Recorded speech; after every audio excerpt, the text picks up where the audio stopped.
صلی اللہ علیہ وسلم. وخير الأمور عوالمها وشر الأمور محدثاتها وكل محدثة بدعة وكل بدعة ضلالة.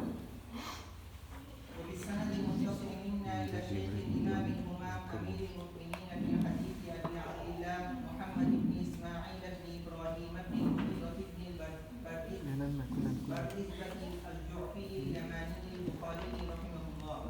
اللهم انفعنا بعلوم انہ قال وبالسند المتصل منا الی الامام البخاری انہ قال. اس کے بعد حدثنا باب قول اللہ. جی باب قول الله واجتنبوا قول الزور. وبه قال حدثنا وبه قال حدثنا احمد بن يونس قال حدثنا ابن ابي ذئب عن المقبوري عن ابيه عن ابي هريره رضي الله عنه وعنهم عن النبي صلی اللہ علیہ وسلم. انه قال من لم يدع قول الزور والعمل به والجهل فليس لله حاجه ان يدع طعامه وشرابه. قال احمد افهمني رجل مسنده. باب ما قيل بس کیجیے.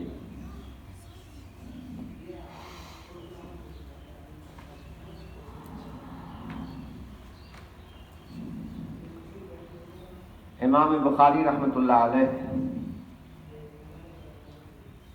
یہ کتاب چل رہی ہے کون سی؟ کتاب الادب. ابواب الآداب والاخلاق.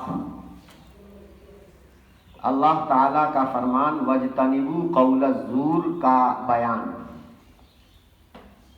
زور میٹھا، جھوٹ.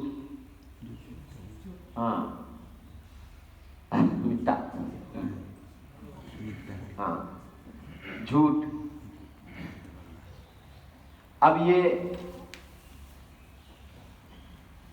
جھوٹ بولنا گناہ کبیرہ ہے، اور اللہ تبارک و تعالی نے فرمایا وَاجْتَنِبُوا امر کا صیغہ ہے. غلط بات بولنا، خلاف واقعہ بات بولنا پرہیز کرو اس سے. اب دیکھیے امام بخاری رحمۃ اللہ علیہ نے یہ تو عنوان لگایا. اب جو حدیث لا رہے ہیں اس حدیث سے کتنی شاندار استدلال کر رہے ہیں کہ احمد ابن یونس کی سند سے وہ کہتے ہیں کہ ہم سے بیان کیا ابن ابی ذئب. یہ ابن ابی ذئب کا نام کیا ہے؟ عبد الرحمن ہے، محمد ابن عبد الرحمن. محمد ابن عبد الرحمن. ہاں ایک صاحب نے حدیث بیان کی حدثنی ذئب بن ابی ذئب. تو کہیں کیوں ذئب تم نے کہا؟ تو جواب دیا کہ وَهَلْ يَكُونُ ابن ابی ذئب الا ذئبا.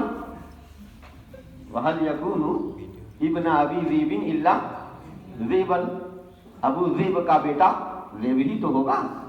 تو یہ ابن ابی ذئب جو ہے یہ ذئب ان کے آبا و اجداد میں اوپر کے کوئی ہیں ان کی طرف منسوب ہیں، ورنہ تو یہ محمد ابن عبد الرحمن ہے.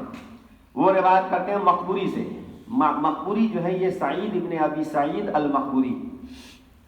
سعید ابن ابی سعید المقبوری وہ روایت کرتے ہیں اپنے والد ابو سعید مقبوری سے، اور وہ روایت کرتے ہیں حضرت ابو ہریرہ رضی اللہ تعالیٰ عنہ سے.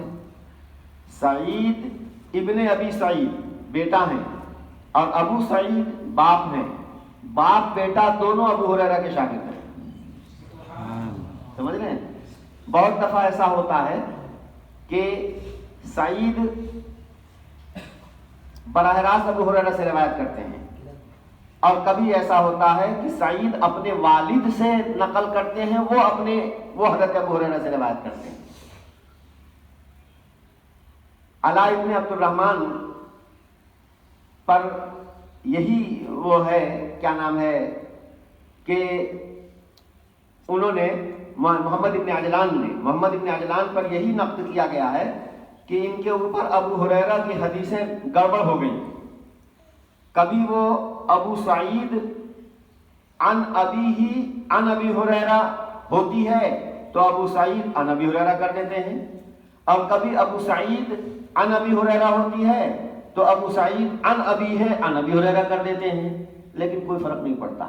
وجہ یہ ہے کہ والد بھی ان کے ثقہ ہیں، چاہے وہ سعید براہ راست ابو ہریرہ سے روایت کریں، چاہے اپنے والد کے واسطے سے روایت کریں، جیسے والد ان کے شاگرد ہیں بیٹے بھی ان کے شاگرد ہیں، اس لیے اس سے کوئی فرق نہیں پڑتا ہے۔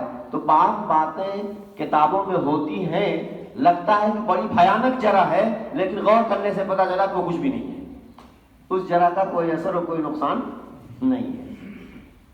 تو نبی کریم صلی اللہ علیہ وسلم سے نقل کرتے ہیں، ابو ہریرہ رضی اللہ تعالی عنہ نبی پاک صلی اللہ علیہ وسلم کے ایسے خصیص مختص مخصوص شاگرد ہیں کہ صحابہ میں کسی کو اتنی زیادہ مقدار میں حدیثیں روایت کرنے کا شرف حاصل نہیں ہے۔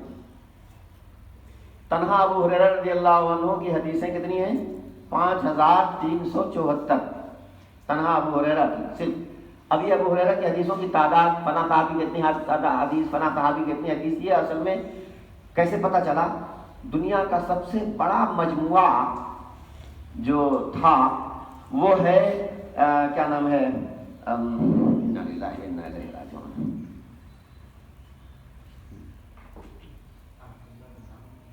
نہیں دیکھیے اتنی موٹی سی بات دل سے فوراً نکل گئی، جبکہ ابھی وہ تو اس مسند بقی ابن مخلد اندلسی، مسند بقی ابن مخلد سب سے اکبر و مسانید دنیا، مسند اس وجہ سے کہ صحابہ وائز حدیثیں ہیں، اور مصنف بھی اس کو کہتے ہیں، مصنف اس وجہ سے کہ ایک صحابی کی حدیث ایک جگہ ہے اور ہر حدیث کو مضامین علمیہ پر مرتب کیا گیا ہے ہر مسند میں۔ ایک تو یہ ہے کہ کتاب کی اصل ترتیب جیسے مصنف ابن ابی شیبہ ہے، موطا مالک ہے، تو یہ مصنف ہے بئی معنی کی اس میں ابواب علمیہ پر حدیثوں کو مرتب کیا گیا ہے۔ تو یہ مصنف بھی ہے اور مسند بھی ہے، ایک صحابی کی حدیث ایک جگہ، پھر ایک صحابی کی حدیثیں جب بہت زیادہ ہوتی ہیں تو ابواب پہلے ایمان سے متعلق، پھر علم سے متعلق، پھر طہارت سے متعلق، پھر احادیث صلاۃ سے متعلق، تو مضمون وار بھی ہے اور صحابہ وائز بھی ہے، اس لیے وہ مصنف بھی ہے اور مسند بھی ہے، سب سے بڑا مسند ہے۔ لیکن عجیب بات دیکھیے کہ دنیا کا سب سے بڑا مسند آج دنیا میں موجود نہیں ہے، اس کا کہیں کوئی وجود نہیں ہے۔ بقی ابن مخلد اندلسی کا یہ مسند جو ہے سب سے بڑا مجموعہ ہے، حدیثوں کی تعداد جو گن کر کے پیش کی جاتی ہے کہ فلاں صحابی کی اتنی حدیثیں، فلاں صحابی کی اتنی حدیثیں، تو وہ اسی مسند بقی ابن مخلد اندلسی کے اعتبار سے ہے۔ تو سب سے بڑی تعداد حضرت ابو ہریرہ کی ہے 5374، پھر دوسرے نمبر پر حضرت عبداللہ ابن عمر رضی اللہ عنہ آتے ہیں 2630 حدیثیں، 2600۔ تو بتائیے مطلب یہ ہے کہ آدھے کا فرق ہو جاتا ہے۔ صحابہ میں سب سے زیادہ حضرت ابو ہریرہ رضی اللہ تعالیٰ عنہ کی حدیثیں ہیں، اور لوگ ان پر چیمی گوئی کرتے تھے، مستشرقین بڑا ان پر اعتراض کرتے ہیں ابو ہریرہ رضی اللہ تعالیٰ عنہ پر کہ ابو ہریرہ کو کہاں سے اتنی حدیثیں معلوم ہو گئیں، بڑے بڑے صحابہ، تو نبی پاک صلی اللہ علیہ وسلم کی صحبت لمبی اٹھائی انہوں نے، وہ تو اتنی حدیثیں نہیں بیان کرتے، اور یہ غزوہ خیبر کے موقع پر آئے، کل 3 سال نبی صلی اللہ علیہ وسلم کے پاس رہے، اتنی حدیثیں کہاں سے ان کو یاد ہو گئیں جو بیان کرتے ہیں۔ مستشرقین بھی اعتراض اٹھاتے ہیں، اور لوگ بھی، صحابہ نے بھی ان پر یہ نقد کیا تھا۔ تو حضرت ابو ہریرہ رضی اللہ تعالیٰ عنہ نے اس کا جواب دیا کہ سنو،